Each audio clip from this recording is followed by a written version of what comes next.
Hey, what's going on, everybody? Welcome to another episode of Let There Be Talk. Today is Monday, March 26th, and the candles are lit.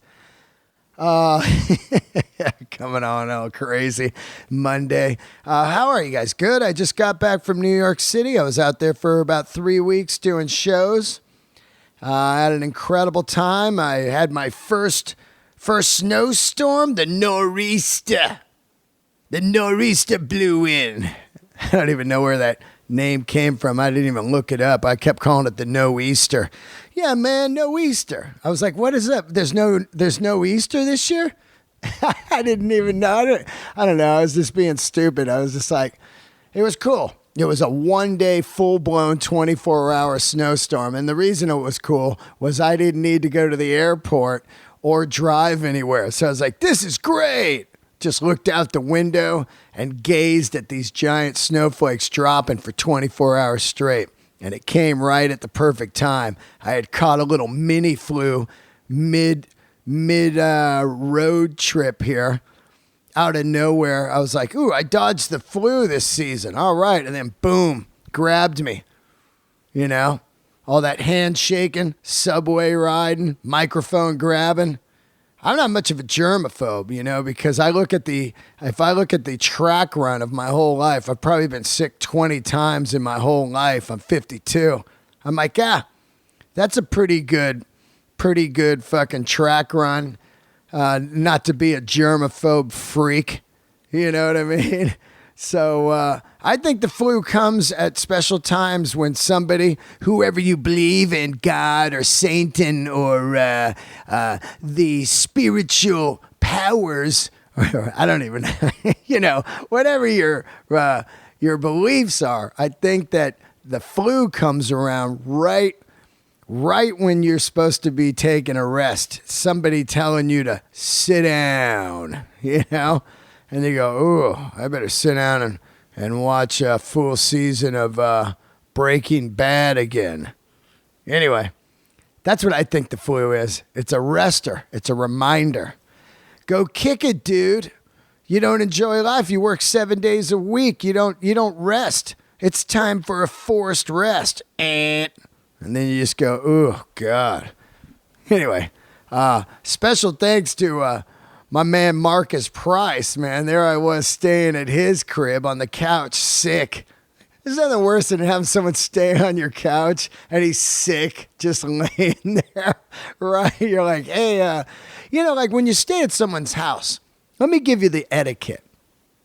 If you're staying at someone's house, be a fucking ghost. You know what I mean? You get up and you get out of the place the whole time until you need to go back and sleep.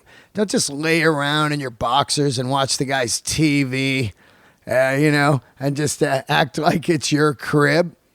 That's what I try to do. I try to do that when I'm staying at someone's house. I get up, I fold the blankets, and I put them all away each day, and I disappear like I wasn't even there.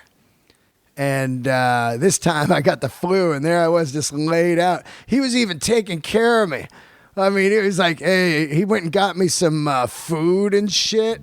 I was on the ropes, man, for a good, I'd say, day and a half. And I was like, whew, man. And I was glad that storm came because it canceled the shows with Joey Diaz. It didn't cancel him. It moved him to another day. So it gave me another day to rest, and I didn't have to miss those shows, thank God. So still, no shows missed, all right. I've only missed one show in my whole life, and that was when I got ran over on the motorcycle. I did a show that night because I was on some pills. But then the next day I was doing a show, and I was mid-show, and I was like, ooh, this is not good. And I was supposed to do 2 sets that night, and the second set I did not do. Anyway, good track runner. And thank you to everybody that came out to New York to see me. It just feels amazing to see you guys and meet you guys in person, podcast fans.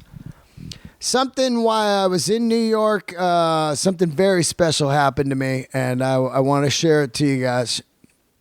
Share it with you guys.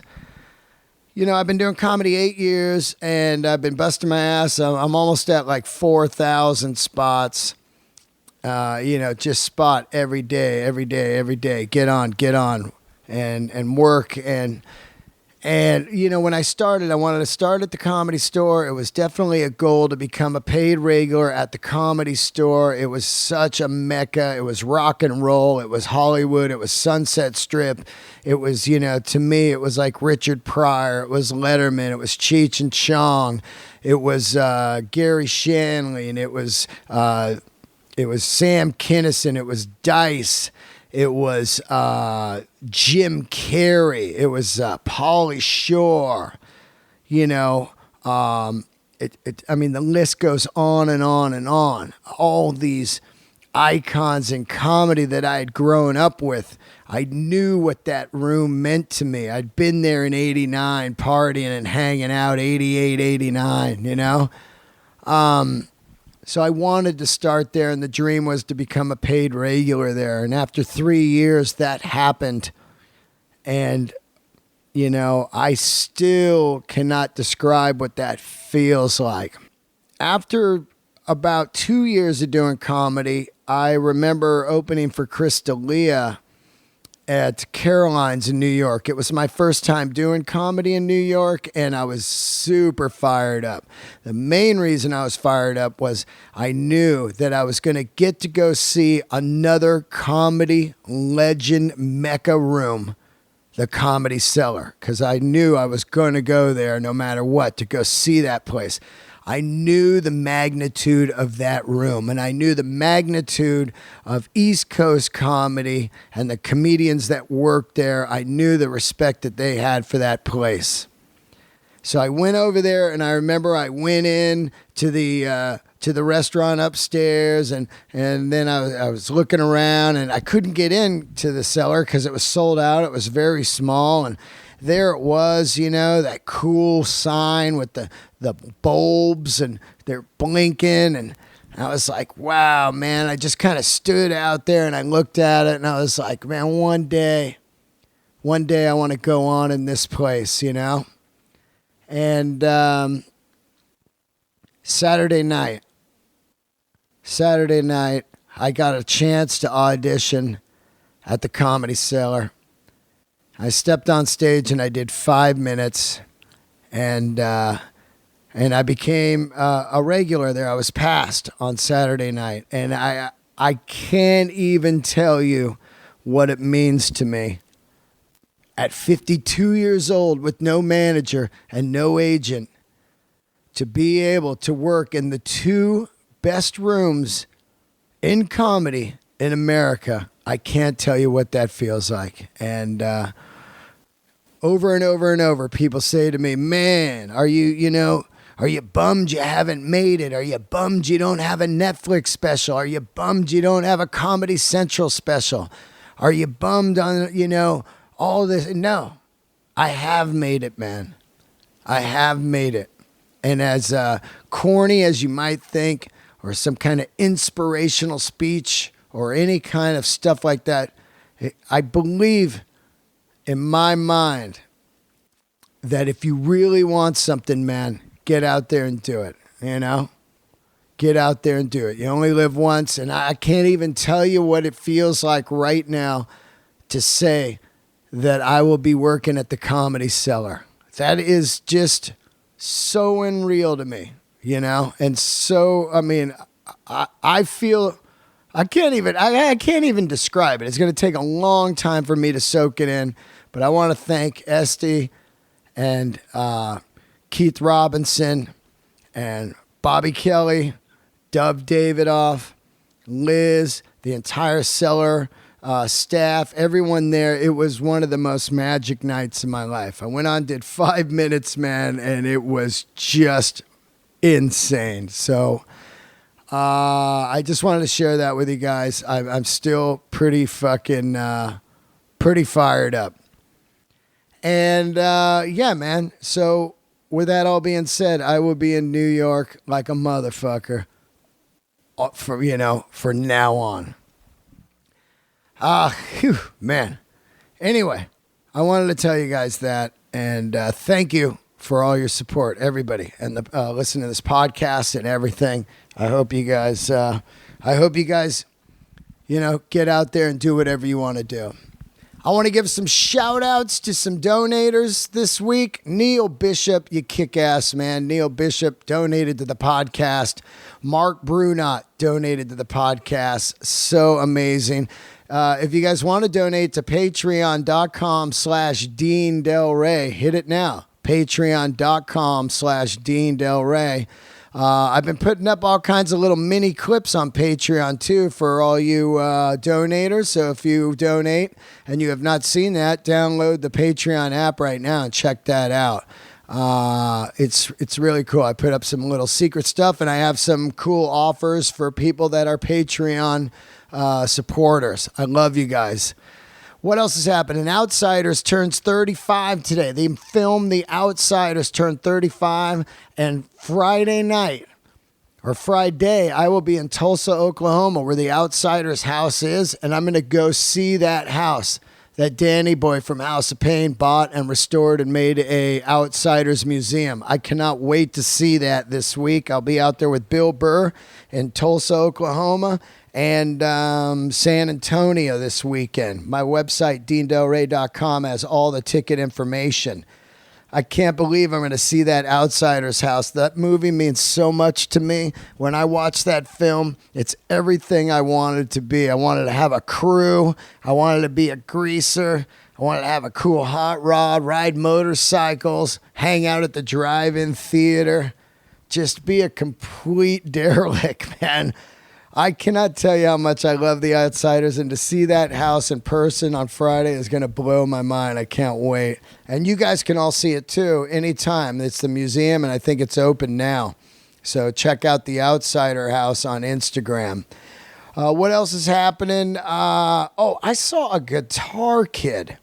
I don't really get that flipped out over guitar, superstar guitar kids, because usually what I see is you'll see these kids that can play like the Randy Rhoads Perfect or Eddie Van Halen or any of that. And they play it perfect.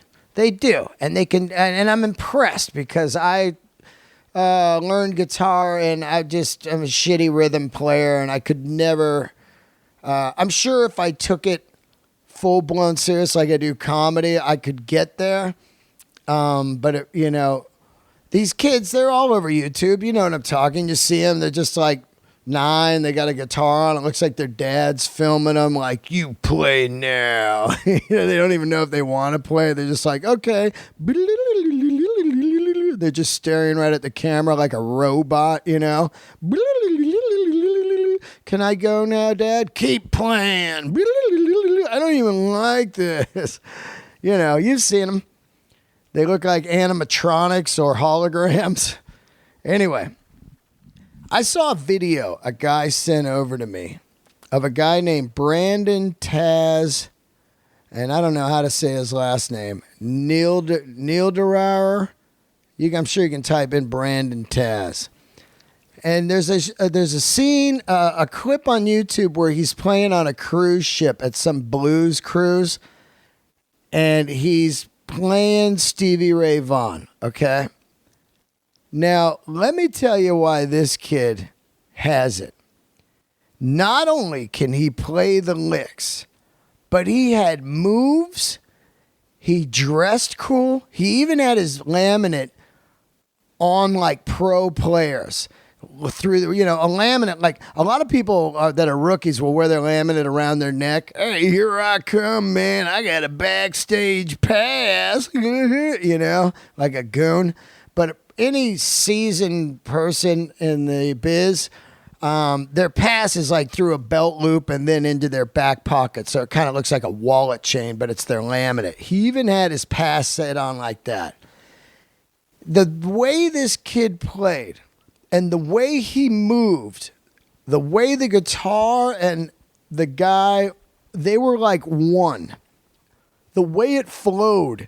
There's something where you see a guy and you go, that fucking guy has it right there. It just flows effortlessly. They're just playing. They have moves. They can open, close their eyes. They could throw a kick, whatever they want to do. They could play soccer while they're doing the bits and still be crushing it. You know what I mean? And that's what this kid had. So go see him. I wanted to go see him on YouTube or whatever. I'm dying to see him live. And the next thing he would need to do is write songs, and then it's all in, because a lot of these super players can't write songs. So I'm gonna willing to bet that this guy's got the whole thing, the whole package. He's gonna be able to write songs, everything. He just was that good. Anyway, couple quick things and then we'll get into it. My guest today is the great Jim Florentine. He returns again for the third time. An incredible friend of mine. He had helped me out big time in my career early on. We love rock and roll. We were introduced to each other by Bill Burr. And we have had some amazing nights together on the road and in New York and LA. We've done some great podcasting together, and this one was a fantastic conversation about his brand new book out. And it was just always great to see Jim again. I don't get to see him enough. Of course, he lives in Jersey and he tours a lot. So you're going to love this conversation. We go all over on this one. This episode is brought to you by my great sponsor. You want to look good and feel good and get into shape and eat healthy and get your body together. Onnit.com is where to go. ONNIT.com. That's where you go. Onnit.com/Dean for 10% off all products. Let me tell you what products I've been using. I've been using the Alpha Brain because it keeps me very focused. And as you can see, this intro's a little better than last week and a little longer because I'm on some Alpha Brain. I got some shit to say. My brain is cooking. It's rattling. It's running on all cylinders because I'm on the Alpha Brain. If you're feeling foggy, a little lost, a little tired, get on Alpha Brain, man. It is incredible. I use it before my shows. I use it before the podcast. It keeps me focused. It's not a drug, man. It's all natural, and I love this stuff. Alpha Brain. Also, I love New Mood. They have New Mood. I take that when I want to, when I feel a little, blue, a little down. I hit a little New Mood and I feel good. And I'm 53. I've been rocking the joint oil. The joint oil is incredible. It's a mixture of some good stuff, some fish oil and other things to keep my joints not hurting.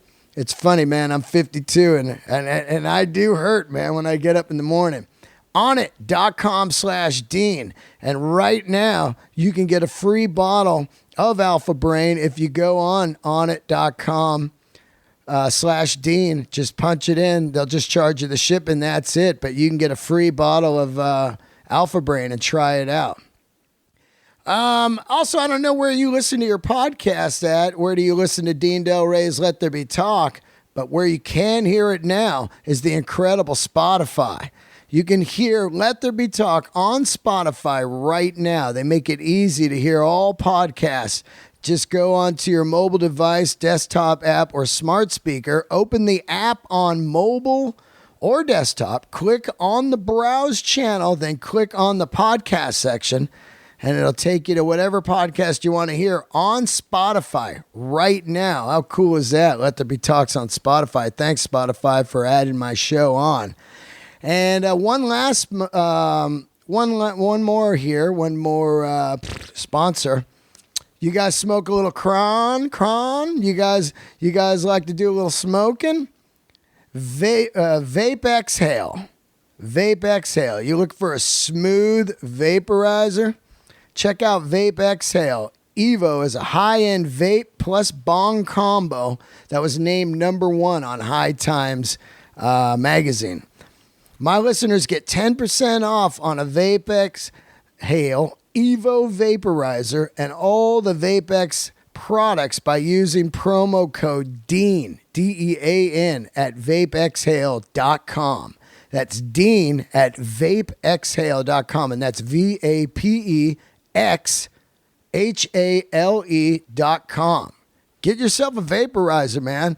There's nothing else out there like the Evo. I got to hear at the crib for any podcasters that like to do a little vaping when they come over, you know.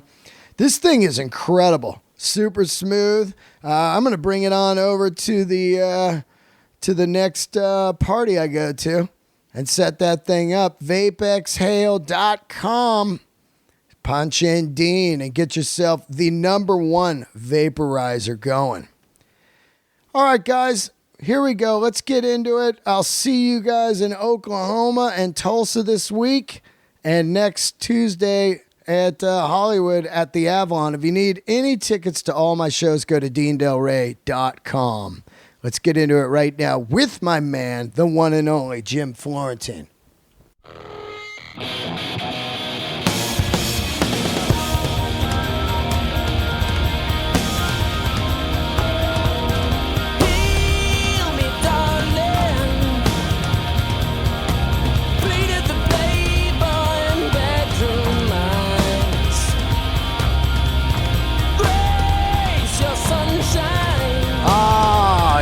Here we are, another episode of Let Them Be Talk. Yes, indeed, my good friend, the return of Jim Florentine. Is this your third time? Yeah, third time. Wow, yeah, man, great to have you. How the hell are you, dude? Good, man. Everything's good. Yeah, I haven't seen you in probably about 7-8 months. Yeah, New since York. you were in New York for a while. Yeah. It was amazing. Dean comes to New York, and the guy knows more about the comedy scene than I do, and I've lived there my whole life.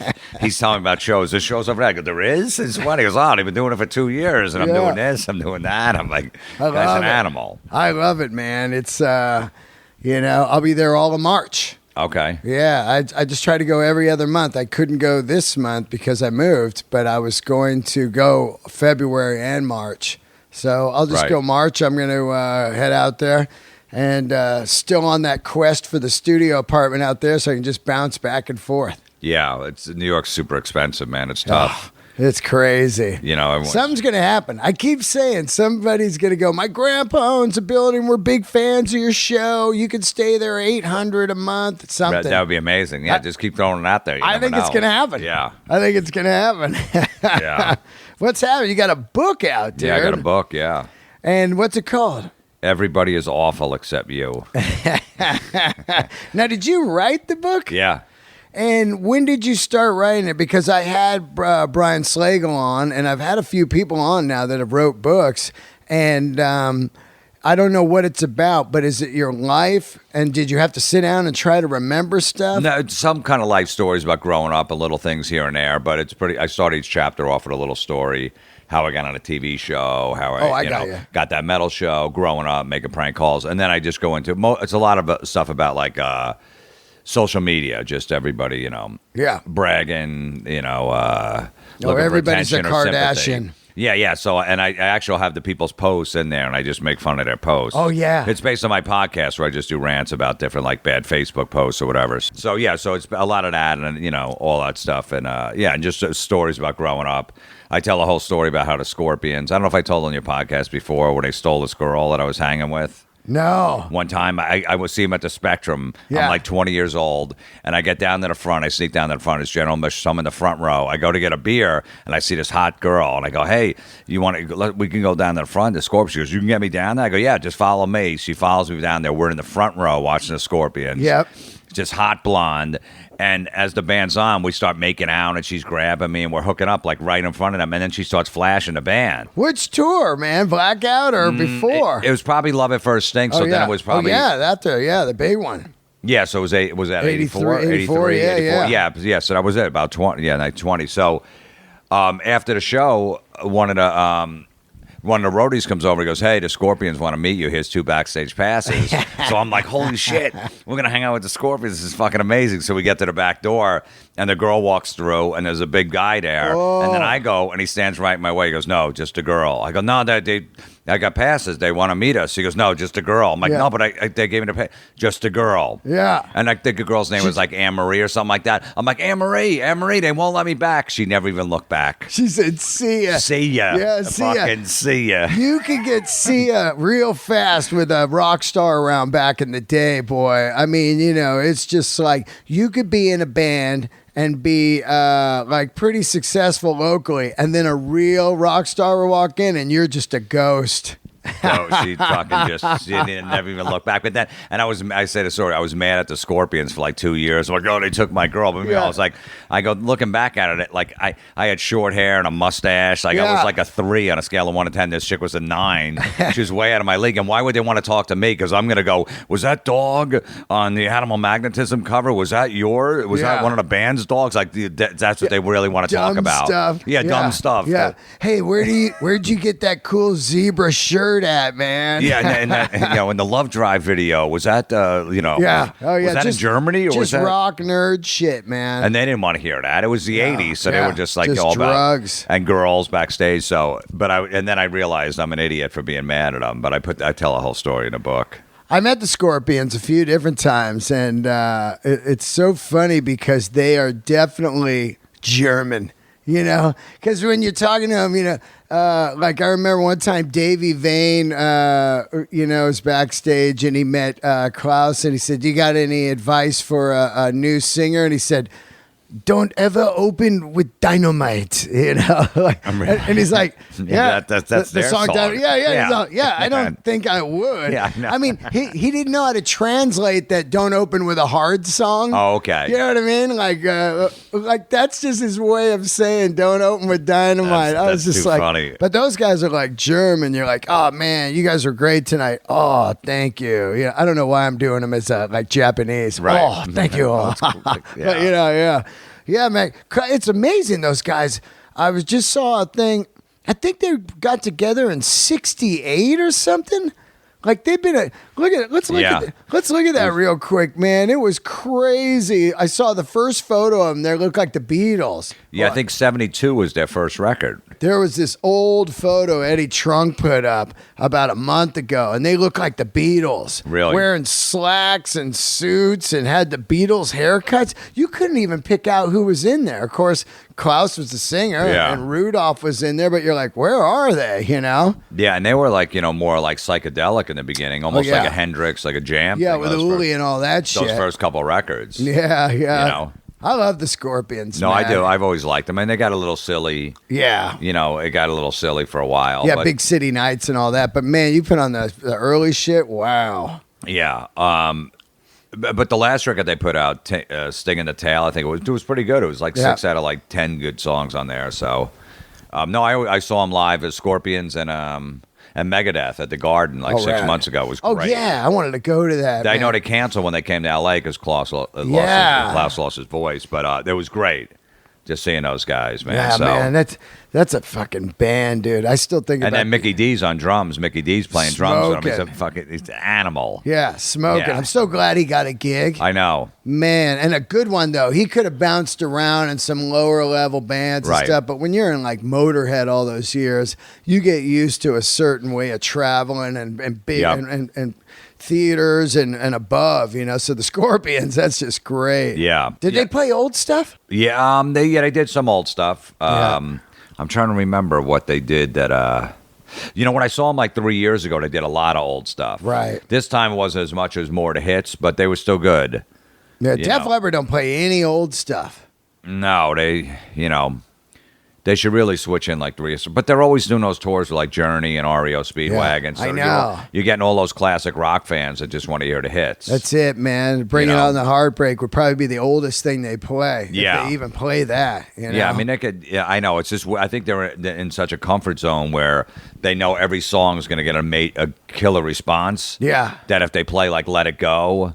Yeah. A Rock Brigade, people are going to go, huh? And just like be staring. But who cares? It's only one song. But as a comic, I could, if you're out there killing, you got, you're doing 5,000-6,000 people, and then you do a bit for like 4 minutes that gets nothing. Yeah. You go, maybe I should take that out because you're getting such a reaction with everything else. And then this 4 minutes is just laying there. As a comic, even though you want to take chances like Too Bad, and you try to force it every night and make it better, but it's just not working, sometimes you got to take that out.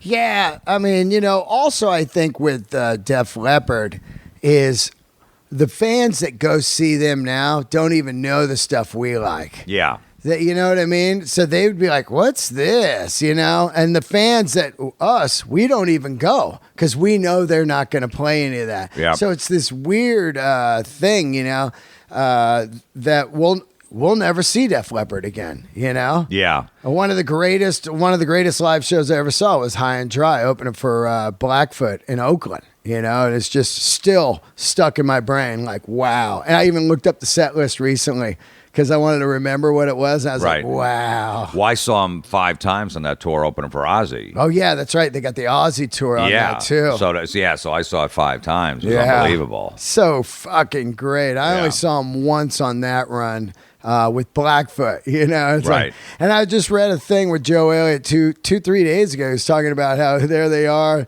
They're opening for Blackfoot, and the Southern rock fans are just looking at them like, who are these guys? You know? Yeah. Because they were young British kids basically at that time. So. Pete Willis, what a god. Because they were, the first album, they were like 16, 17 years old on there. Man. So Straight when up. they came around for High and Dry, they were like 18, 19. So good, dude. Yeah. So good.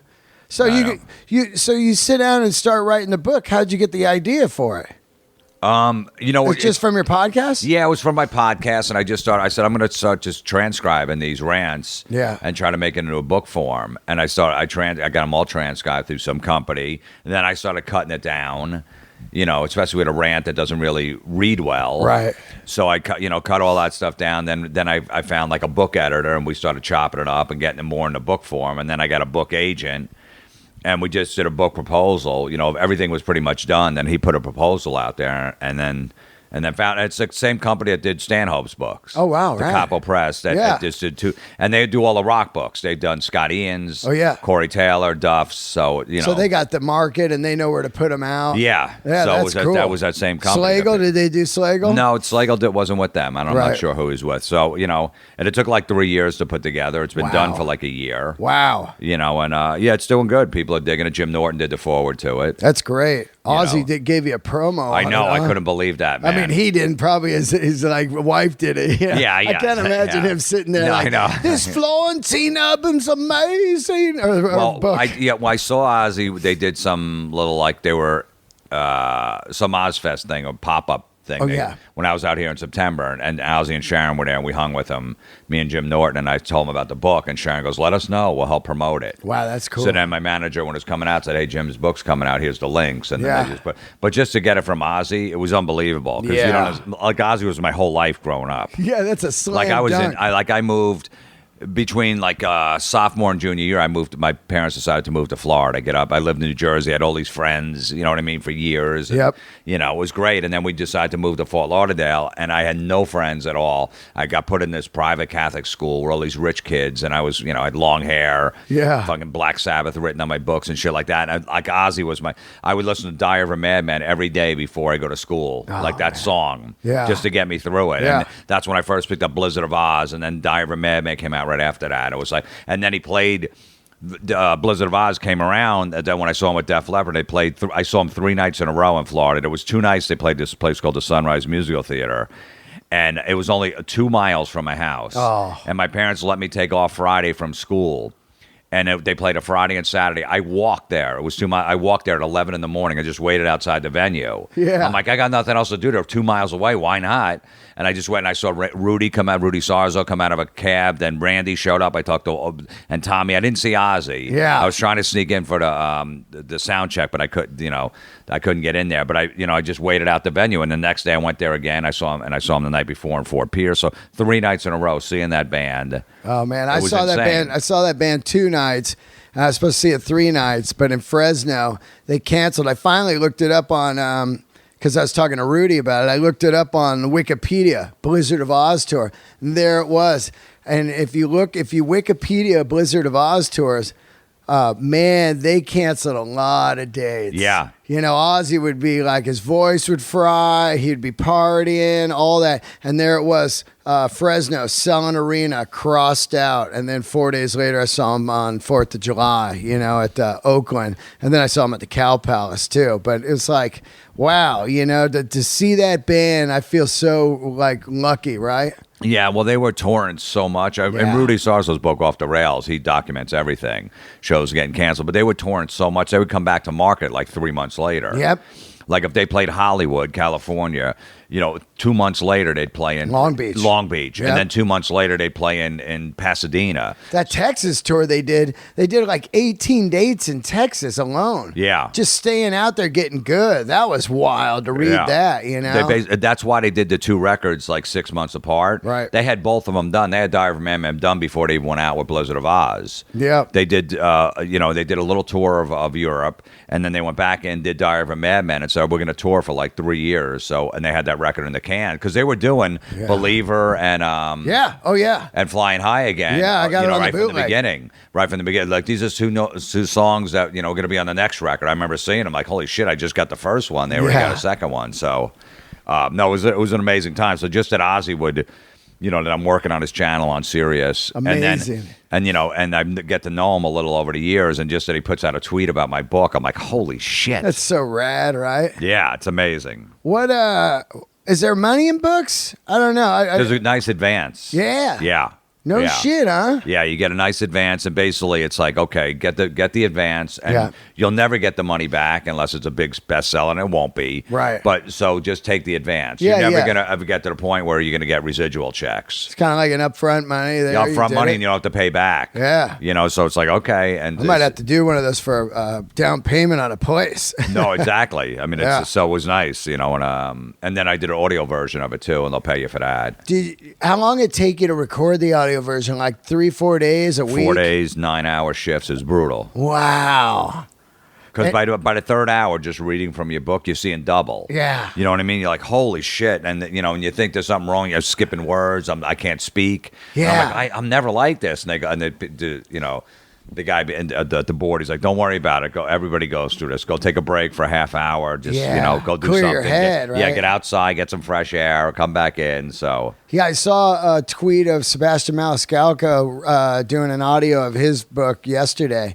And, there he is in the studio. He was just like, here I am doing the audio. And then he gets back into it. Being an extra in a film is not being an actor. You're just like, because are you putting on a little bit of a character? Or are you just reading it like? I'm just reading it, but I also, because it's rants, so I can get into it just like I do on my podcast. Right. But they need every word to be perfect. They didn't want me to ad lib. Oh, really? In my book, yeah. So if I skip a word, they go, "Oh, you forgot and there," and I'm like, "Oh shit, I gotta go back and do." Shit. Yeah, so it's constantly going back. Oh. Because once you get into a rant, sometimes you just, you roll over the place and you skip some words. I'm like, who cares? They go, no, we want it perfect. I'm like, all right, I wasn't going to argue with them. Wow. And but it was worth it. Are they paying you to do that, or they just pay you a lump sum for that also? Yeah, they give you a few grand to do an audio book. Wow. And I wanted to do it myself. I didn't want someone else doing it. No. Yeah, I love when Bruce did his Springsteen. I listened to it. You're there, It's just so amazing. He's like, I saw the time I went out there and I saw the light. You're like, wow, that's him talking to me. Yeah. If you don't know the person, like if you're just buying a book, it doesn't matter. You don't know the author, so who cares who reads it? But if you know the person, you want to hear that voice. Yeah. It was funny when Artie Lang put out his book, Too Fat to Fish, back in like 2009. That's a funny book. Yeah, they want him to do the audio version. By the fourth chapter, he's like, I'm not doing this. I can't. So he calls me up. He goes, dude, I'll give you $3,000 if you just read 4 chapters of my book. It'll take about 5 hours. Wow. He goes, I don't want to do it anymore. He got me and like 2 other guys to do it. So I'm on Too Fat to Fish for like 4 chapters. $3,000. He goes, I'll write you a check for $3,000. Whoa. So I knocked it out in 4 hours. Wow. It was great. He's like, I'm not doing it. I can't do it. Yeah. So people were pissed at me, like, why are you on Artie's book? I bought the audio. I want to hear Artie because you want to hear Artie's voice telling the stories. Like, he gave me $3,000. Yeah. Shit. I love it. Like there's some kind of explanation. Like, well, actually, I said, hey, dude, why don't I come in and do some of that? Like that went down. Artie, look, I really, I should do some of your book. You know what I mean? I People really are think I nuts, can right? add to it, and tell your funny stories in my voice. Those are the same people that leave YouTube comments. You know what I mean? You got a big forehead. Yeah. Just like, what are you doing, man? No, I never read comments, but because since my book's coming out, I have to respond to people. Yeah. So I put 2 days ago, The Ultimate Sin came out in 1986, February 22nd, 1986. Yeah. And I just retweeted, I put underrated album. And some guy's like, underrated? It sold 2 million copies. It hit number 5 I love in when the they say U.S. that. charts. And Yeah. it was I'm like, I didn't mean it that way. I'm just saying it was underrated because people don't talk about that record that much. Yeah. So, but it was just like, I'm not going to respond to that. But it's like, it totally took the, compared to Blizzard of Oz and Diary of a Madman, are you crazy? And you call yourself an Ozzy fan? I'm like, whatever. People are just, you know what? Those people are they're totally lonely. They're totally lonely, and they're waiting for that. You know what I mean? Yeah. And then if you engage, then it's like, it just goes on and on and on. Some guy yesterday, I put up that show we're doing, the AC/DC Power Age. Yeah. And the guy wrote, just curious why you would pick that record. It's not very known to the casual fan. I was like, not very known. Like, everyone...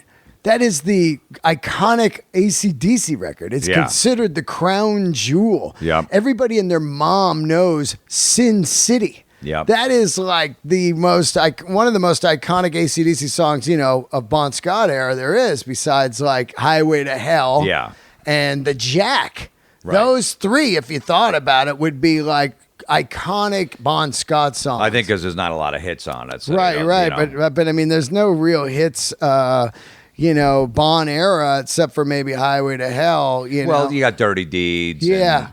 And, that was a like long way to the top if you want to rock and roll. And TNT. But, TNT, that kind of stuff. But I'm saying those are like they're all like Sin City is one of the biggest songs of AC/DC that played on the radio. That's really how I found out about AC/DC was that song. Yeah, that was pretty much when I got into when my brothers brought that record. Was that 76? 77. 77, yeah. When they brought that was pretty much the first. And then I went back and was hearing, High Voltage. And then they re-released Dirty Deeds. We got it on import, course, so I knew those songs. And then that eventually came back out. Then Let There Be Rock was great. And actually, I think it's 78. Let There Be Rock, 77. 76, High Voltage. Okay, so there's the run, Yeah. But, I saw him in 78 on the Power Age tour. Really? Yeah, so at Day in the Green with Cheap Trick, AC/DC, Journey with Steve Perry, just joined Infinity Record. Right. Blue Oyster Cult, Ted Nugent. Wow. Yeah, awesome. Yeah. Just found the photos. I found the photos. I took photos there. They've been missing for years from that last move. I thought they were gone. It drove me crazy. I tore the whole house upside down. I found them just a couple weeks ago in the move. They were in a shoe box I had hidden. Oh, really? Oh, man. I was like, oh, thank God. I want them for like my book if I do a book, You know what you got to do? And I just started doing this. Scan them? Photos. Scan them or just take a picture of your iPhone of the picture of them. Yep. You know That's what I what mean? I So did. you have them. You have backups. So if you ever have a fire or somebody comes in and breaks in and stuff, so you have them. And they're just as good. Totally. Just taking a picture on your iPhone. I want to get a scanner. Yeah, scanner's good too. A really high-end one and just start scanning them, you know, especially for books and stuff, Yeah. But, man, all my photos, I'm 52. My birthday was a couple weeks ago, and I've moved probably, I don't know, 30 times in my life, maybe 20. I don't know, maybe 20. And the photos are all I own from every move and my rock memorabilia. I just found my laminate from the GNR Metallica tour. Wow. I found that. I had the only things I've ever lost. I had a Diary of a Madman laminate, tour laminate. Yeah, from Brad Gillis. Because, when he got it. Yeah. So I had that, and I don't know where that's at. It's the only thing I'm missing. It was big. It was the cover. Right. Those laminates back then were giant. Yeah, they were big, yeah. That's amazing. Yeah, well, I was lucky enough to...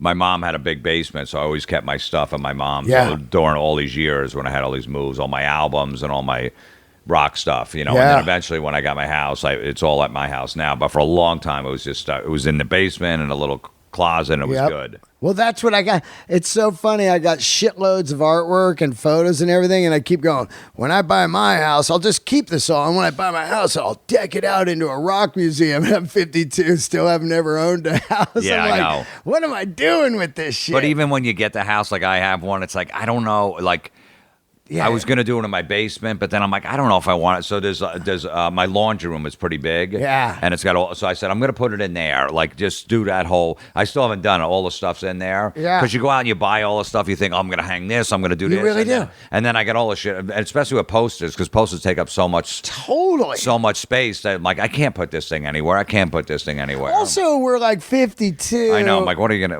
Yeah, what like am I put doing? posters up.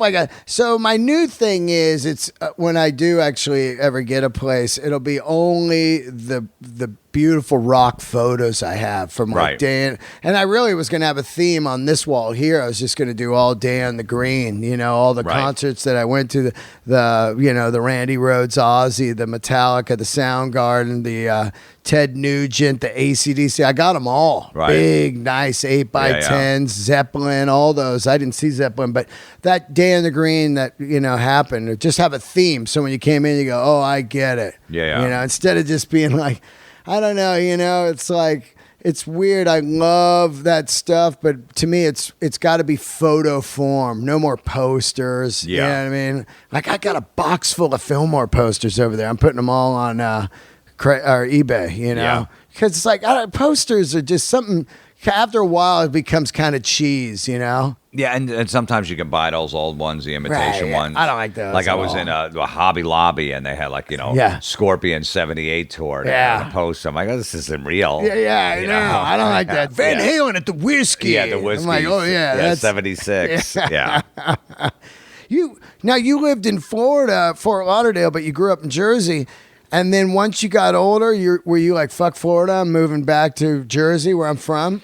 Yeah, I didn't like it down there. So your parents are still there, and you went back? Yeah, I went the day after I graduated high school. Same I drove town? back. Yeah, I came back to New Jersey because I missed all my friends. Junior senior year was tough, Right. So I that day, the day after I graduated high school, I went back. What, and then did you eventually have my a parents buddy's came place or something? I stayed at my brother. My older brother never went, or he got, so he was back there, so he let me stay at his place. Wow. So I moved back, and then eventually they all came back, like 2 years after that. Oh, no shit, huh? Yeah. Wow, so your parents still alive? My mom is. And she's in Jersey? Yeah, she's in Jersey. Yeah. Wow. Yeah. Do you live in the same town you grew up in? I'm a couple towns over. I lived right outside of New York City for like 15 years in a high rise. And then Right. once I got married and had a kid, Yeah. you need some room with your kid. He's got to have a backyard and stuff. So I moved basically back in the suburbs. So I'm about 35 minutes from New York, which is Right. fine. Yeah. I don't mind it, but it's great. I got, he can run around. He's got friends and Yeah, shit like yeah, that, I mean, So it's just a little longer commute for me, but it's no big deal. Yeah. You just know the times to go. Right. The times to leave and the times not to go. We were just talking about that. Yeah. Why I moved over here, because I could just walk, because you get trapped on those times and you're like, oh, half hour becomes 2 hours. I've been coming to LA since '98. Yeah. I've never seen the traffic this bad this time. It's the worst. It's and there's no good time. Nope, they said- like 1 in the afternoon is like 6 is like rush hour. Nobody works, Everywhere. it seems like. You know what I mean? It's unbelievable. It got voted the #1 worst traffic in the world this year. Really? I'm talking the world. I'm talking over Yeah. Beijing, Right. China. I'm talking over Paris. I'm talking over Hong Kong. I'm talking over New York City. And I love when I posted that and people go, oh, it ain't shit compared to here in Indianapolis. No, are you out of your fucking mind? This is a survey. I didn't just post Yeah, I this know. up. Here's the survey. Read it. It is so bad that it made me move here to where I could walk Yeah. to the Comedy Store. And there's the parking. There's barely any parking Oh. anywhere. No, but you like at 1 in the afternoon, I was trying to go 11 miles. It'd be 54 minutes. Yeah. At 1 in the afternoon, there shouldn't be that much traffic. Maybe a little here or there, but it's unbelievable. Yeah, and You just- also, you know what else I see a lot, Jim? Every day, car crashes from texters. I just saw one Right. walking here from the coffee shop. In the same spot yesterday, I saw one, a guy in a lift just crashed into a fire. People are just texting, Yeah, not yeah. looking. I'm seeing crashes all day long. Man, Well, because they're in the car forever, so they're Yep. bored. they're bored. You're stuck, and then you're not paying attention. Absolutely. Oh my God, man! That's why I moved here, and if I moved to New York, it's only the city. You know, Yeah. just to. I realize I don't. How old are you now? 53. Yeah, I'm 52, and I hate cars and traffic now. And it came on from being in New York so much. Right. Because once I'm on the subway and I'm walking, I realize, oh, this is what I should be doing. I can listen to my sets, Yeah. enjoy shit. I'm I'm getting sensory overload of being around people. It's nice. Like, it sucks, but it's great. Like, this fucking guy up on me. But I'm getting some kind of senses to write, you know? Yeah. Because when you're just stuck in the car all day, you're exhausted, you're angry. You're just a not shell. getting anything done. You're like, fuck, man, I'm trying to get to wherever I got to get to, and I can't get there on time. And so, yeah, no, I could definitely see that. What have you been doing, man? You've been on, I haven't seen you in a while. You've been on the road or just the book and shit? You shot a couple specials, right? Last time I talked to you, you had one that you put out on your own, and then you shot another one, right? Did you ever put that out? It's not out yet. I was going to do the special and the book on the same day. Oh, that's right. But, because I know Mark Maron did that. Right. But my manager's like, I don't know, the book company might be a little weird about that. You're promoting both. They gave you a nice advance. Why don't you just lay low with that? Because we could still try to sell a special. Yeah. Because you could put your specials out on your own now. As long as they're on iTunes and everywhere you can get them, it doesn't matter. Yep. And if you own that special, you own the master to it. You own everything. Somebody could buy that in 2 years. Yeah. Want to buy your 3 specials or 2 specials you put out and put it out. You know what I mean? Like Showtime would go, hey, I want to give you. That's what they did with Ari Shaffir. Right. I want to give you $200,000 for your 3 specials, and we'll get. It's programming for those. Yeah, they need content. They need content, so you can always sell them. But if you own them instead of giving them to somebody else, and your fans are going to find it anyway. Totally. They watch it on their phone most likely anyway. You just tell them the major spots where people are going to buy shit, and they'll find it. You just promote it. So it's not that big. And look, would it be great if Netflix goes, hey, we'll give you $300,000 for a special for an hour? Of course. That'd be amazing. But those options aren't there. So you just figure something else out. So I got that one in the can. My manager's still trying to sell it. And I'll probably do it later in the year. That's the divorce one? Yeah, it's a divorce one. Right. Yeah, I got the house. Now, what have you been doing? You got all kinds of new stuff, right? And you've been out on the road. Your son's, is he coming out with you now doing comedy? He's an animal. Is he because your son was playing drums and into music and stuff for the whole time I've known you now, but at some point he decides he wants to do some comedy? Yeah, he's he's been coming to my shows. He wants to come. He went on like just one show at the Hard Rock in New York City. It was like Ron Bennington. Oh yeah, Ron. The DJ from He was doing like a live show, and there was a segment called Street Jokes where a country comics go up and just tell an old joke.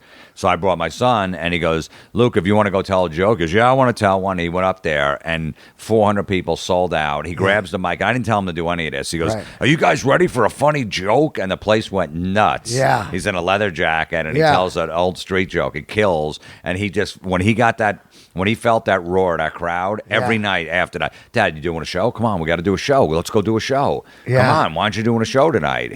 So he's hooked. And then what Dice just played in New Jersey last weekend, and I'm friends with him. We went down there, and he did 2 shows in front of a sold-out crowd and killed. Oh, he went on? He went on. For did 4 Dice's jokes. show? On Dice's show, did 4 jokes, killed. Wow. Now, is he just doing street jokes, or is he? No, he's got his own jokes. Really? Yeah, he's got his own jokes. Wow. Like he dresses like and he comes up and he wears a leather jacket and he always has like sweatpants on. He goes, you know what? He's like Artie Lang. He's wearing Artie Lang's outfit. That's true. Sweatpants and a leather jacket. Yeah, because you know what pisses me off? People that wear a leather jacket and sweatpants. He goes, I'm wearing them because my jeans are dirty, but these other people. And he goes, actually, the real reason I'm wearing it is because my dad's too lazy to do my laundry, and I'm standing right there, and the crowd loves it. Yeah, that's hilarious. He just eats it up. And then he just came up with a new one. He tried it in front of 375 people at a Dice show, sold out. Yeah. I go, I don't know if you want to do a new joke. I go, maybe you want to work that out somewhere else. He goes, no, it's going to do good. Yeah. And he came up with this. I just helped him with the pause. He goes, so my dad hasn't had a girlfriend in like 3 years. And I keep telling him, Dad, get a girlfriend already. And my dad's like, yeah, I will eventually. Don't worry. Eventually I will. And he goes, I think my dad's gay. Murder. Yeah, and I'm standing right next to him. Well, that's an interesting thought, man, of like a young child who's speaking full honesty about his father on stage, or his parents, or anything, school and everything on stage. You know what I mean? Yeah. That's pretty cool. Dude, he's been doing these, the stage presence he has is unbelievable. Yeah. Like he works the whole stage. Yeah, wow. Because he goes to, I've taken him to. He's like early Chris Rock. He knows, he watches, he loves Mick Jagger, watching Yeah. old Stones videos. He's been watching Elvis, and he loves the moves, David Lee Roth. He watches all the moves, you know, and So stuff like that. is music out now? And he's No, he's doing music every Monday. He's still wow. doing original songs. He has one original song that is going to be in my special. Yeah. To close out the credits. Wow. Called Evil Pumpkin. Oh yeah, I remember that. Yeah. So How old is he now? he's 7. 7 now. Is he watching comedy? Because it's like it's pretty raw. Yeah, he watches. He watched a little of it. You know what? It's like at this age, like these kids are exposed to so much shit to the internet. with the phone and stuff. So now they got it right on a phone. They were all at like 8 years old. They got their own phones and shit. Yeah. They're texting and they can look all this stuff up.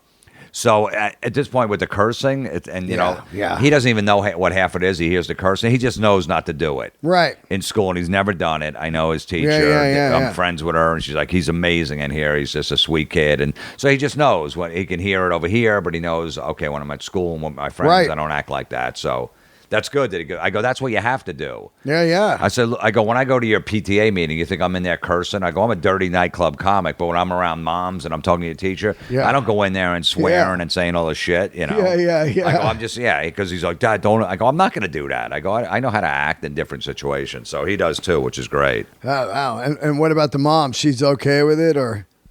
Yeah. I don't know. I love you, dude. Yeah. Whatever. Hey, whatever. I don't even talk to her. Yeah. There's not a lot of communication there. Yeah.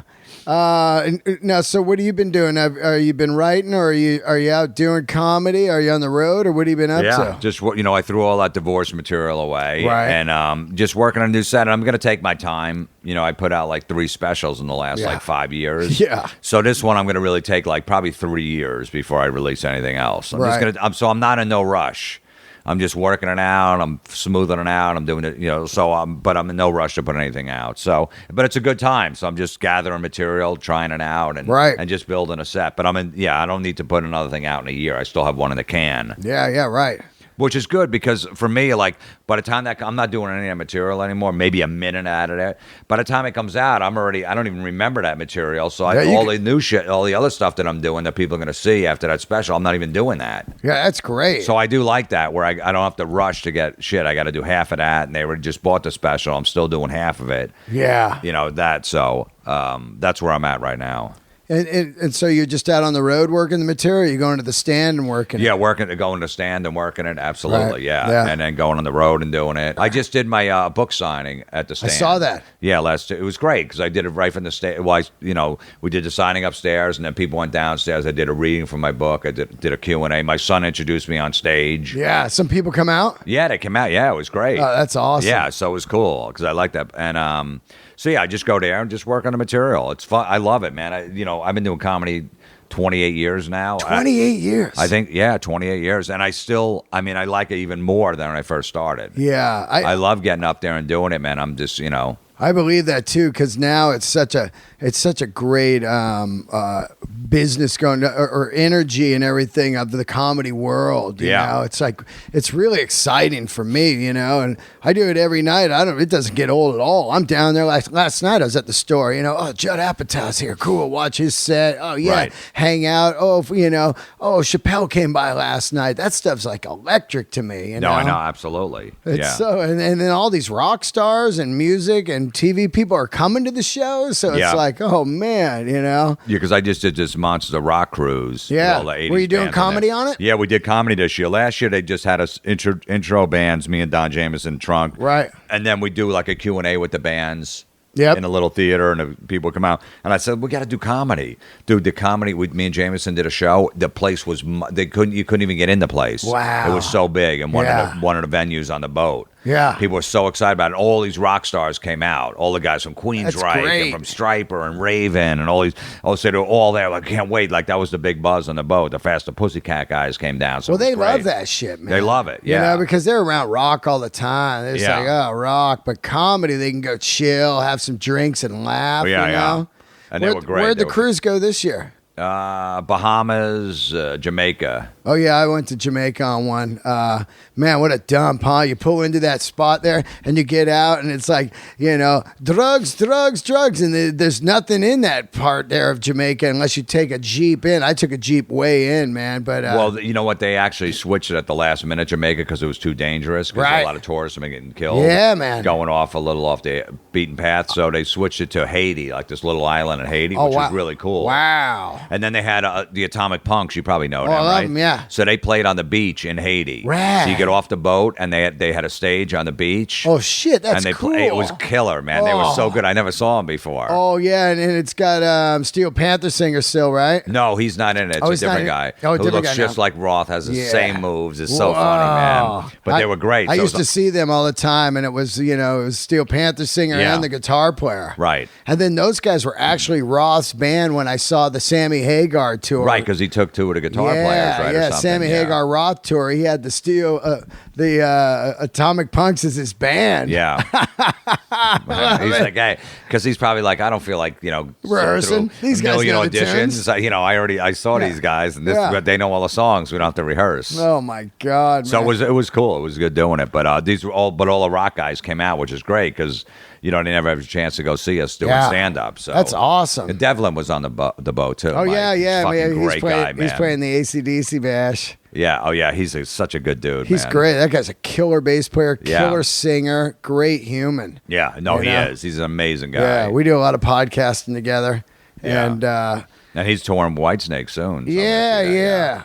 I want him to. His music's great. He's got his own music, man. Yeah. Yeah. You got to check it out. It's kind of it's good, man. It's a little bit of dark, kind of Sabbathy, but he can sing great. And right. He's a great dude. Yeah, man. he is. He really is. A lot of these rock guys, man, are just nice guys. Michael Sweet from Stryper. Yeah. One of the nicest guys, man. He's in Boston, too. Yeah. Yeah, I saw him in Boston. Yeah. I was like, wow, he was killing it. It's been such a long time.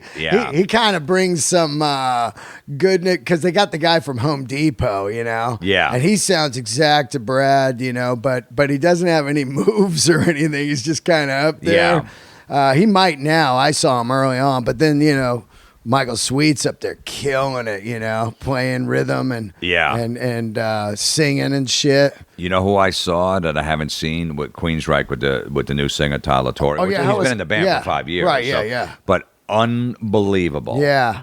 I watched video of him. Holy shit. He's like, warning. He's like, perfect. They're playing old shit. And I talked to him afterwards, and I said, I go, you don't understand. I go, anyone that's a Jeff Tate fan and nothing against Jeff Tate can watch this band and go, okay, no problem. I'm good. I'm good. You know what I mean? Like, no, they're going to go, Jeff's doing his own thing. That's fine. But no one can say anything the way you fucking nail those songs. Yeah. The presence he has on stage and just a fucking voice and everything. You can't say anything bad about it. It was almost like when Dio took over for Sabbath. That's my favorite. You know what I mean? It's like, even though he sang the songs a little different, the Ozzy era songs, you couldn't say anything. You wanted to. I wanted to hate it. Yeah. But I'm like, you know what? It's fucking great. So now we got two good bands. That's what I said. So that's what Queensryche, I mean, when he was up there, it was fucking phenomenal. Yeah, I got to check that out. Who else played this year? Anybody big? Kicks. The best. The best. That guy kills it. My favorite band to watch live. They are so good. Baltimore. Steve Whiteman. That guy kills it. He's the hard rock version of Mick Jagger. Yeah, I had Brian on the podcast, at Foresight, and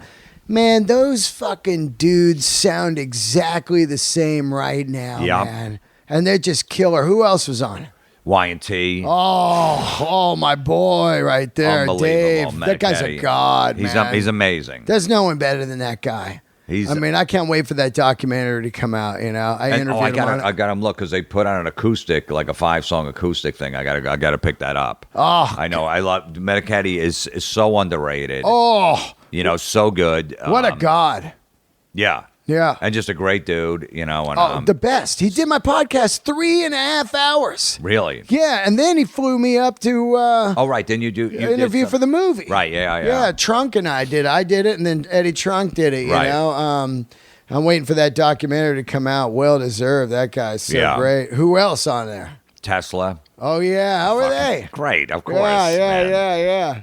Steve Harris's band, British Lion. Oh yeah, Steve Yeah. Harris was on it. Yeah, huh? he was on the boat. Oh I God, know. what a legend! Anybody Yeah. get to talk to him? He's pretty shy here. Well, Eddie Trunk was doing his radio show from the boat, so Right. Steve came by one day. You didn't see too much of him. He Yeah. came and you watched Bisto Blanco. Have you heard those guys? yeah, yep, They're fucking yep. great, Yeah. man. And he came out and watched those guys. Wow. The one night, and he was around a little here and there. They did 2 sets. Every band has to do 2 shows Right, over right. the course of 5 days. Right. So they were pretty good, but yeah, Yeah. he just hung. And was it packed, sold out? Or? yeah, it sold out holds like 3,000 people. Yeah, Trunk was telling me about a Def Leppard cruise where it didn't sell out. So only half the boat was the Def Leppard cruise, and the other half was regular cruise ship. Really? Oh man, can you imagine? You stumble on the wrong side, like Yeah. old people. Let's go over here, and there's just dudes over there all high on drugs watching Def Leppard, and oh man, I'm surprised. Actually, Def Leppard fans are probably the same age as the other cruise That's ship true. people.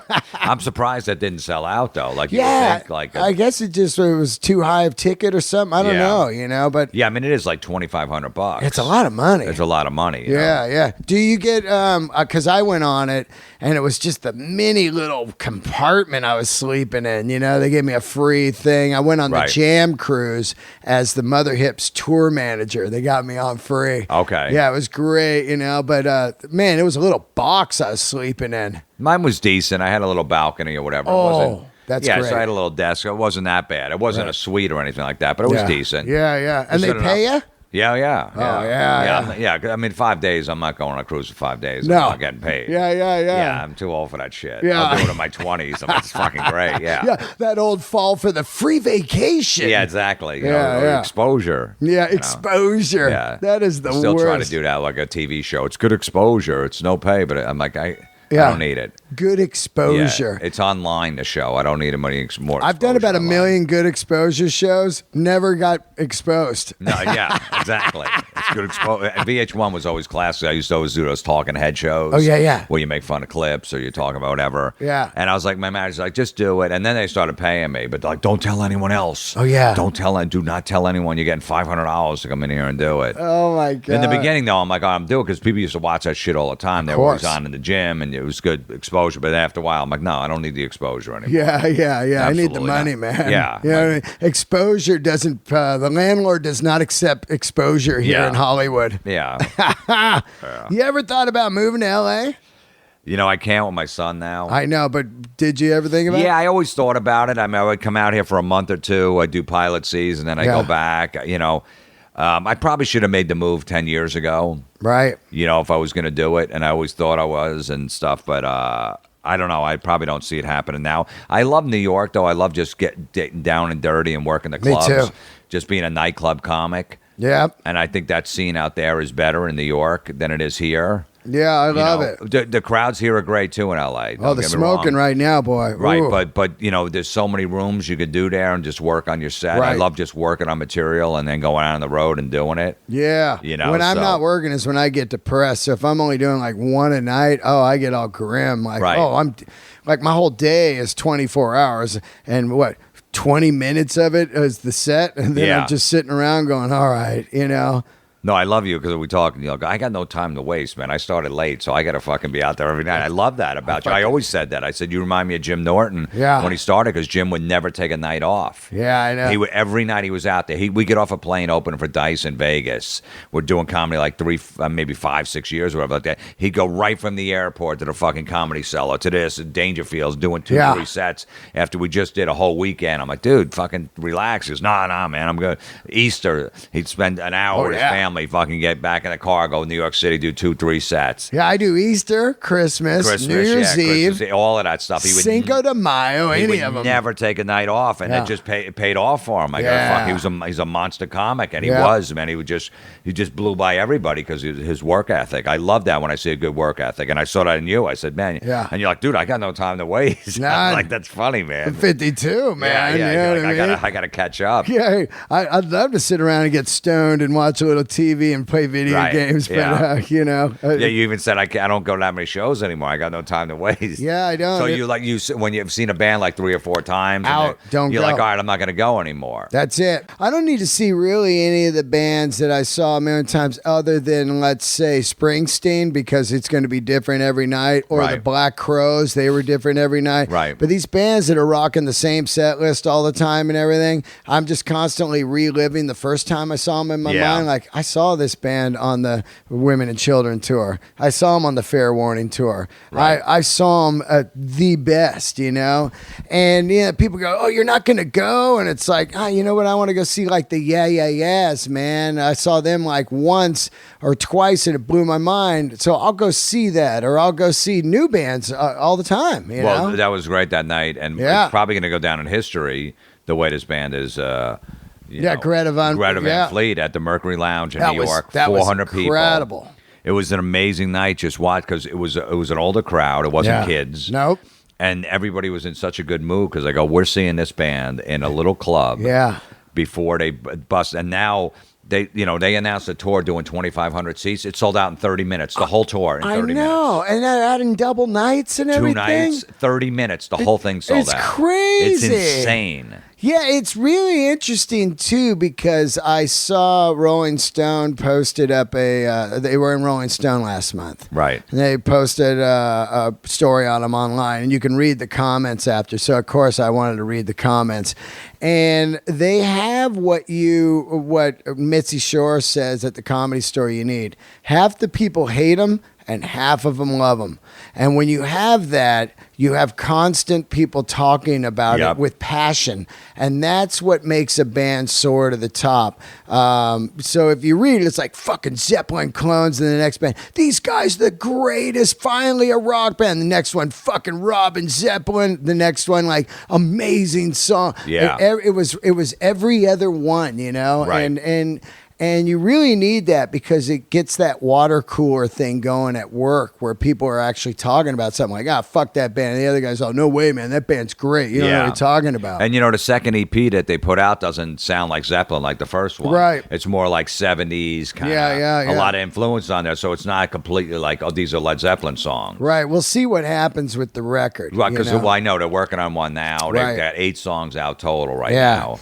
My whole thing is what I've been using Greta Van Fleet for now is I feel like it's this monster. Or I didn't create it or whatever, but I told Eddie Trunk about him, and then I told Nikki about him, and everybody started playing. You told me about Yeah, I him. told you about and then him, I yeah. started playing him on Ozzy's Boneyard, and people were like, holy shit. Yeah. I was playing him on my podcast. We were like, God damn. Yeah. So what I do now is I piggyback every tweet. So when they go, hey, Greta Van Fleet, man, this is great, I go, make sure you check out Rival Sons or any Right. of these other 10 bands that have been, because it's almost rude, I say to the fans, to not know these other bands have been killing it for the last 10 years. Yeah. Rival Sons, I think, is one of the best bands I've seen in years, and has a body of work, 4 or 5 fucking records, not just 2 songs. Yeah. I'm talking full albums of amazing Right. music, Yeah, man. yeah. So now I'm using all of Greta's press and piggybacking it with these other bands, why people are listening, Yeah, which is yeah. a cool thing to do, I think. Absolutely. Rival Sons signed to Atlantic Records recently. Oh, yeah? And they're in Nashville right now doing a new record. And I think that it's going to be on, because Atlantic Records can use kind of the same channels of Greta for promotion and stuff. Mm-hmm. They got a muscle over there at Atlantic Records, that's Right. going to really lay the hammer down. I think you watch, and then people will be like, your specials. Oh, I love Florentine. Oh, look at all these other specials he had. Yeah, exactly. So, yeah, I mean, with Greta Van Fleet, it's I haven't seen this buzz on a band in so I Yeah. can't remember the last band where people were going crazy over them, which is great for rock, whether you like them or not. Right. And if you're a rock fan and you're saying, It's great oh, for man, music. it's great for music that a band is selling 2,500 tickets and with 2 EPs out in fucking 30 minutes and adding second shows on. Totally. It's amazing. Yep. It was almost like when I compare it to when Dane Cook broke Right. and was getting big. My 14-year-old nephew had no interest in stand-up comedy at all. Him and his friends. I was a comic, you know what I mean? He wouldn't even just, whatever.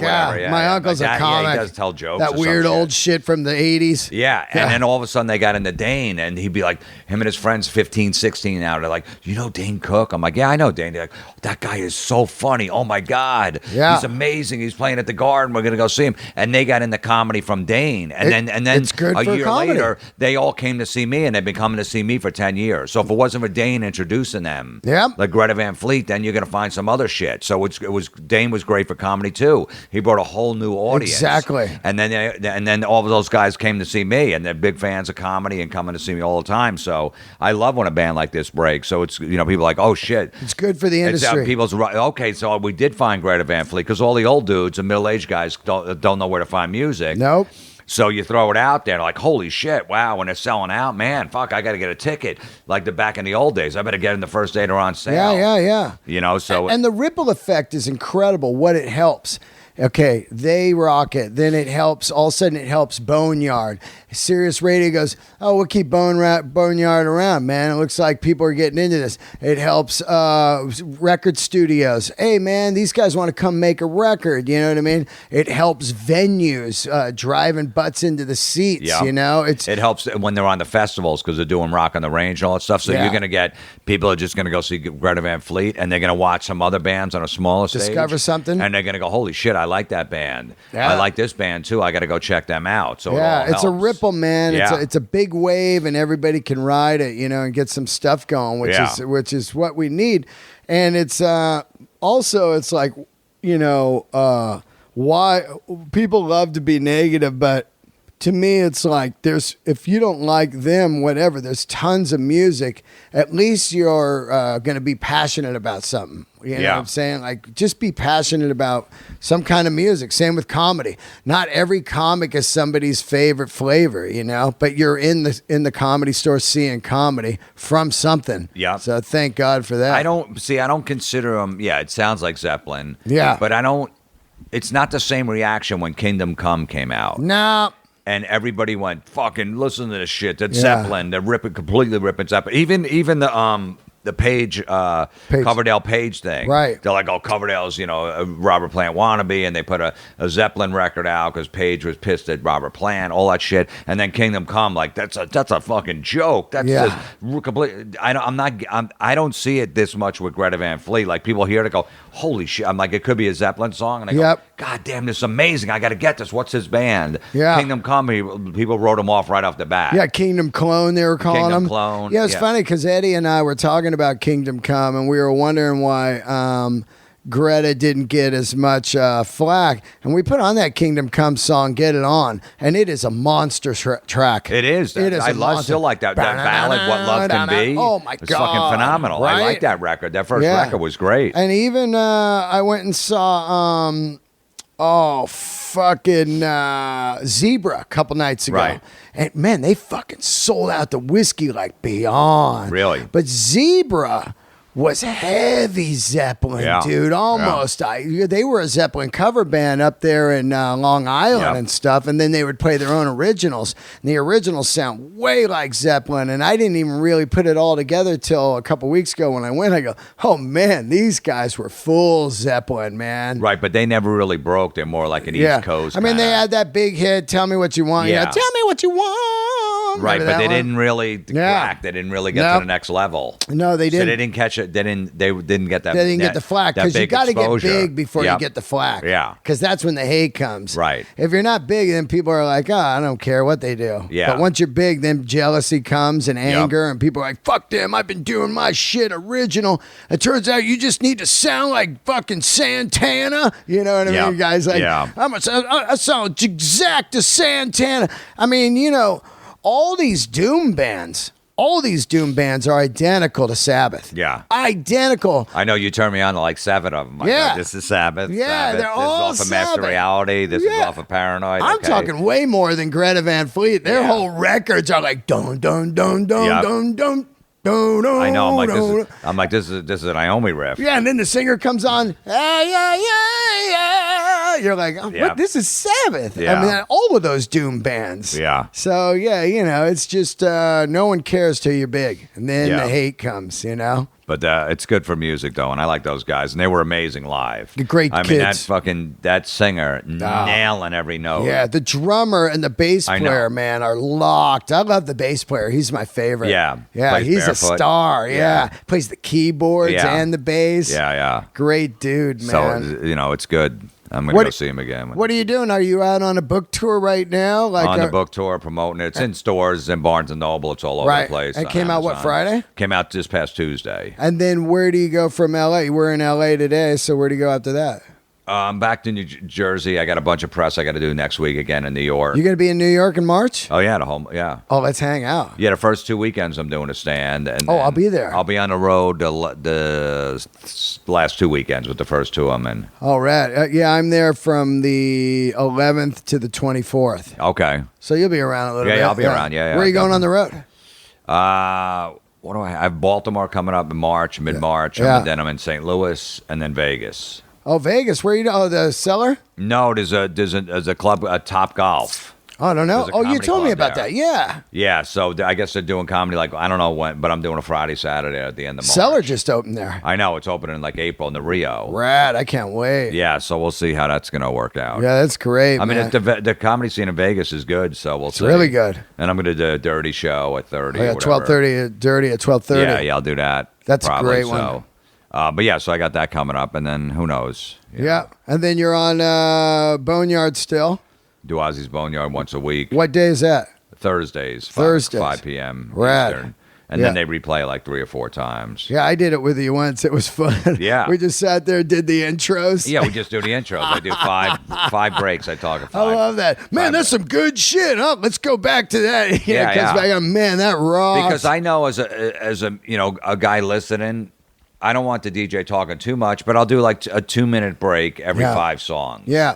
And that's good. And then I tell maybe a little story about it, and then I'll go into that. And then I'll play 5 songs, talk 2 more minutes. Yeah. It's a 2-hour show. And I'm like, that's it, and then just play most of the music and just, pick out some obscure cuts and all that stuff. So, You didn't put in for any spots while you're in LA, huh? no, because I'm doing too much press Right, out here. right, You know right. what I mean? I'm running around and shit. So it's just like I'm not. We're going to go You know. see Junkyard tonight. Yeah, Junkyard. Yeah. Wow. They were on the boat. I didn't get a chance to see Oh, them. They were really? on Monster Rock Cruise. Oh, man. I tell you what, I've done almost, almost 400 episodes or something of this podcast. 6 years now. Really? Yeah, and the David Roach one, the singer for Junkyard, is in the top 5 easily. Really? As like, See, I didn't know too much about them. I know they were from the Bay Area, right? So no, they're from LA. Oh, they are. Yeah. Because how did you knew them really Because well? my right? band opened for That's them right. back in the day, Okay. and also, I was in that GNR Junkyard rock and roll scene, Right. and he was always around, and I'm good friends with Billy Rowe from Jet Boy, and and all that. So they had an AC/DC cover band they would do and stuff. So it was just over the years of the scene, but to have him on, man, to really see a warrior from the Sunset days that's Right. like out there still doing it, that didn't Tammy is out doing it, but he's more like, he's like a business guy too. He Yeah. he had a club, and he knows what he's, but to just be like this rock and roll, it'd be like if Lemmy never made it. Okay. You know what I mean? Right. He's just you're like, whoa, that's who he is, Right. Pretty wild. So it'll be good to, but man, he sounds great. Yeah. Drinking my booze again. He's up Right. there just going crazy. Yeah. Yeah, it should be good, man. I didn't get a chance to see them guys on the boat, so Are you, what is the boat once a year? once a year it goes Right. out. Yeah. Are you doing Rock on the Range? No, I'm not doing it this year. I did it last year. Yeah, they usually have you every other year. I know, that's what I heard. I asked them to do it again this year, and they said no, every other year. Yeah, that's what they do. Same with the acts. They usually they had me and Jameson come back like 2 years in a row. Right. But yeah, every other year they do it. I did the pre-party. Me and Jameson did the pre-party last year when Stone Sour played. The night that's before. right. And you split, and I was there. I had a split. Yeah, I was there with Brewer. Right. So it's fine. I'm not crazy about the lineup this year at Rock in the Ring. Who is it? Well, I'm not a super fan. I'm sure you are. Tool's headlining one night. Oh yeah. See, I'm not in the Perfect Circle's hanging headline another night, and I think Korn is a headline the first night. Oh, when I was there, I think Korn actually, it was supposed to be Soundgarden. It was supposed to be Soundgarden. Yeah, that was brutal. That was a dark weekend, man. Because and then the weather was really bad too, and then right? it poured rain, man. That was weird. But Metallica brought it on, man. Right, the Sunday night, hammered it down. I had a great time. It was good to do that. Rival Sons. The day I went was incredible. I was supposed to go in the first day when Chris passed, Cornell. I skipped it. I said, I'm not going out. I'll just fly out the day of. So I flew in that morning. It was Primus, which I love. Yeah. It was Rival Sons, which I love. Metallica. So my day was like, this is fucking great. Right. Yeah, man. Well, fuck. I'm looking forward to seeing you in New York, and then go get this book at Barnes and Noble, and iTunes has it. The book? No, but there's an audio version of it, and there's also Amazon. Gotcha, Amazon. Yeah, it's in stores. Everybody's all. It's just making fun of social. You can open the book anywhere and just laugh. You know what I mean? Like it's not. It's an easy read. I love the Dirt book still. I think it's one of the best. The Dirt's great. Yeah, they started shooting this week. I know. Yep. It's for Netflix, right? Yeah, Nicky's there. Yes. And he's him and Tommy went out, and they went over all the outfits. And Nicky, Motley kind of starts in like 78, 79. As far as like what's happening, getting it together. So he said they got all the cars from the 70s. Oh, really? Yeah, that whole thing of like old 70s and in 1980, 81, it's just normal. You got Mavericks, Ford Maverick, you got like Camaros and all that's just normal cars then, Lincoln. Whatever, so he said they got the cars, and he went out there to really make sure the outfits were right. All the outfits are fucking on. Right. Yeah, it's pretty. I'm looking forward to seeing that. And I like that it's Netflix, where they're not going to give too many notes, like a real studio, like an MGM or something. Right. So Netflix, they do whatever the fuck they want. Yeah. So and we know not to do a Rockstar, that movie Rockstar. Make this thing edgy and dark and radical. Right. Man, you know what I mean? Yeah, I'm looking forward to seeing that. Yeah, it's going to be good, yeah. Yes. All right, follow Jim on Instagram, Jim Florentine, and Twitter. Mr. Jim Florentine on Twitter. Mr. Jim Florentine. Yeah, I do a podcast every week, Comedy Metal Midgets, where I just do rants. Yeah, every week. And how's that going? It's doing great. That's great. Yeah. And I love doing it. 30-minute rants? No, about an hour. I do about an hour. Yeah. Yeah. Tune in right about an hour. That's rad, man. Yeah, I just, people send in stuff from like social media. I've been doing a lot of Yelp reviews. People that bitch on Yelp. Yeah. Because they went to an Applebee's and they didn't like their chicken. And they get 1 star, and I just destroy them. Yeah, you're at an Applebee's. You're in a fucking Applebee's. Sorry. Yeah, you idiot. Yeah, my mozzarella sticks were cold. Like, they've been frozen for 6 months. Yeah. And then they try to use a Groupon, and they wouldn't take they took my 40% off Groupon, and then they wanted me to leave a tip, and I'm like, you cheap motherfucker. And they give them 1 star, all that shit. So people are amazing what they'll put down and expose their self. Yeah. You're just looking like an asshole. You went to an Applebee's with a Groupon. You got 40% off, and then you're bitching about the food. Fuck. So you basically got everything for half price, and then